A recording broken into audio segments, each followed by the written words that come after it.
মহতী অনুষ্ঠানে আমন্ত্রণ জানানোর জন্য আমি কৃতজ্ঞতা জানাচ্ছি এবং যারা আয়োজক সবাইকে। আমার জিনিসটাকে এই অনুষ্ঠানে দেখে আমার খুবই ভালো লাগলো, এই উদ্যোগটাকে খুবই ভালো লাগলো। হ্যাঁ, আমি প্রতিশ্রুতি দিচ্ছি আমি এই সংগঠনের সাথে আমি সবসময় থাকবো, আছি।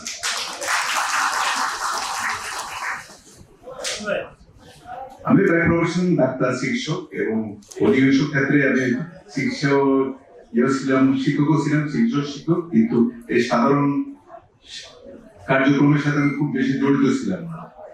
তাই আমার বক্তব্য কত সুন্দর নাও লাগতে পারে।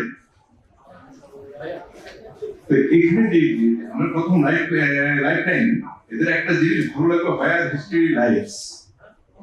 আমাদের যদি আমরা এইভাবে কাজটা শুরু করতে হবে, আমরা আসলে আমাদের প্রথম ইতিহাস আমরা কিন্তু ভুলে যাচ্ছি। আর আমাদের গবেষণার ক্ষেত্র যারা আসছেন, আমাদের গবেষণার কথা অনেকেই বলছেন, গবেষণার ক্ষেত্রে যে বিশেষের মধ্যে এটা বলে গেছেন, ইউনিভার্সিটিতে গবেষণার জায়গা এবং ওনারা গবেষণার বিষয়বস্তু এমনভাবে ঠিক করে দিবেন যেটাকে আসলে বাস্তব পর্যায়ে আমাদের কাজে লাগে, আমরা সেটা নিয়ে যেমন কাজ করতে পারি।